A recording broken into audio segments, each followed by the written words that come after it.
In the heart of a bustling metropolis, Mr. Raymond stood tall as a titan of industry, a man whose name was synonymous with wealth and opulence.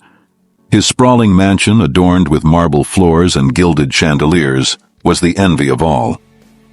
His wife, Serena, a dazzling socialite, floated through their lavish parties clad in designer gowns, her laughter ringing like the chime of crystal glasses. Juliet, their daughter, was a rising star on social media, posting glamorous photos of their extravagant lifestyle, each image a testament to their affluence.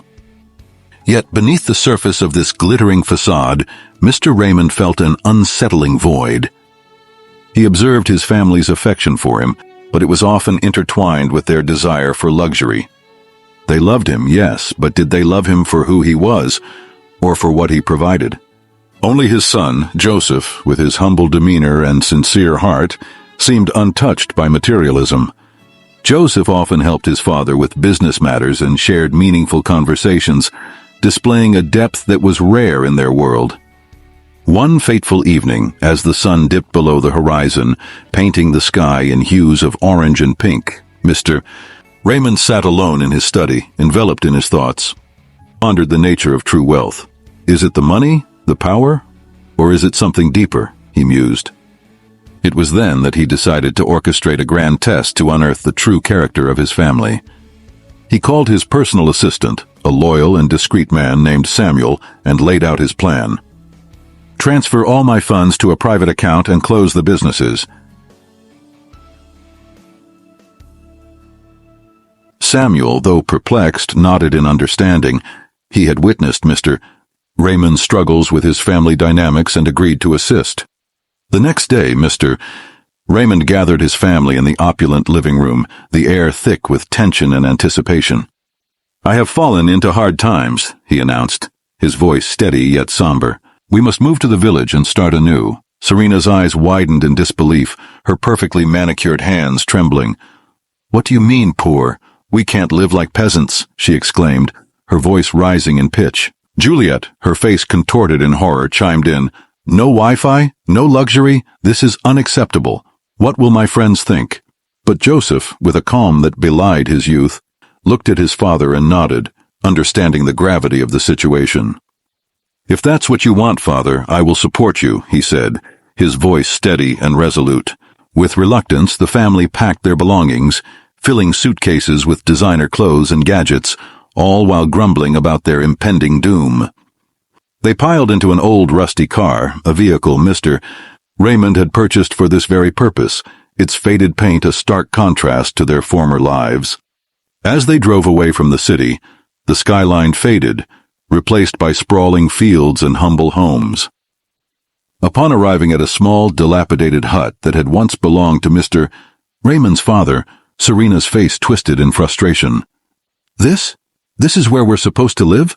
She scoffed, her voice dripping with disdain as she surveyed the meager furnishings. 2 wooden chairs, a rickety table, and a single plastic seat. Juliet, desperate for a network signal, frantically raised her phone, but the screen remained empty, devoid of the familiar bars she so desperately craved. "This is a nightmare. How am I supposed to live without my followers?" she lamented, her brow furrowing in frustration. Ignoring their protests, Mr.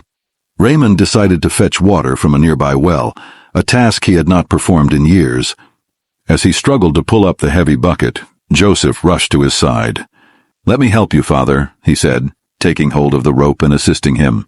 Together they filled buckets with water, a simple act that brought a flicker of pride to Mr. Raymond's heart. Night fell and the family gathered on a large mat to sleep, plagued by mosquito bites and the sounds of crickets. The atmosphere was thick with discontent, as Serena and Juliet tossed and turned, their grumbles echoing in the stillness. The following morning they awoke to find their bodies adorned with red, itchy welts. "This is unbearable," Serena cried, staring at her reflection in a cracked mirror. "I can't spend another minute here." Juliet echoed her sentiments, tears pooling in her eyes. But Mr. Raymond and Joseph, hardened by their circumstances, remained unfazed. Mr. Raymond rose early, determined to instill a work ethic in his family. "If we want to eat, we must farm," he declared, wielding a hoe as if it were a badge of honor. "What? Farm?"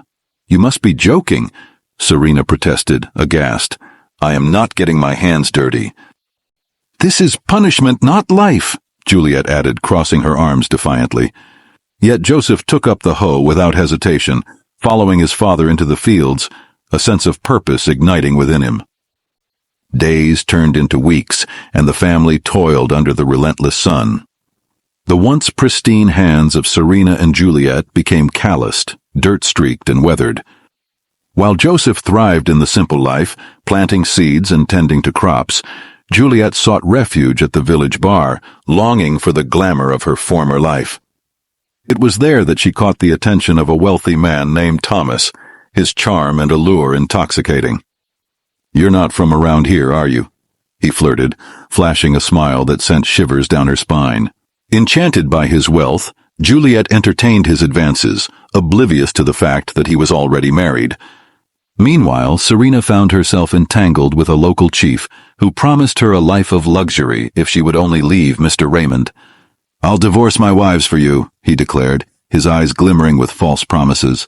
Serena, hungry for the wealth she had grown accustomed to, found herself captivated. As Joseph and Mr. Raymond worked side by side, they remained oblivious to the schemes brewing around them. Yet the tension in the household grew. One evening, an angry woman stormed into their compound demanding to see Juliet. It was Thomas's wife, furious at the audacity of the young girl who sought to steal her husband.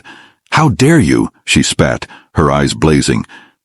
The confrontation escalated, turning into a heated argument that echoed through the village. Mr. Raymond, witnessing the spectacle, felt a wave of shame wash over him. Faced with disgrace, he called Juliet to account for her actions. "Do you realize the consequences of your choices?" he asked, his voice trembling with disappointment. "I refuse to live in poverty.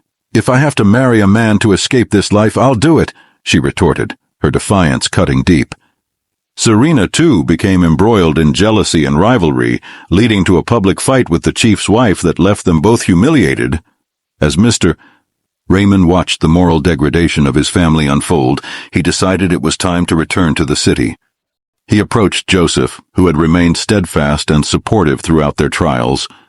"We will leave for the city tomorrow," he announced, and Joseph agreed without hesitation, his heart heavy yet hopeful. The following day they boarded a bus back to the city, their hearts filled with a mix of anticipation and trepidation. Meanwhile, Serena and Juliet reveled in their newfound connections, dreaming of a life filled with wealth and luxury, unaware of the storm that was brewing. Upon arriving at a grand mansion, Joseph's eyes widened in confusion. "What is this place?" he asked, his heart racing. Mr. Raymond revealed, "This is our new home. I never lost my wealth." This was all a test to see who truly valued family over riches. Joseph stood in disbelief, a mix of joy and confusion washing over him as understanding dawned.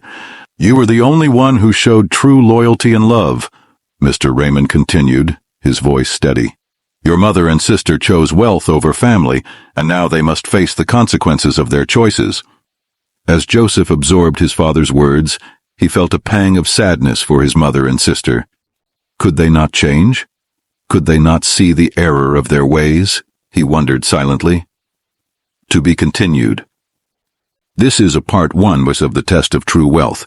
It sets the stage for deeper exploration in part 2, where you can delve into the characters' transformations, the consequences of their choices, and the journey towards redemption. The story can further evolve to include themes of forgiveness, community, and the true meaning of wealth as they navigate their lives after the test. Don't forget to subscribe to our YouTube channel, Super King TV. Watch out for part 2.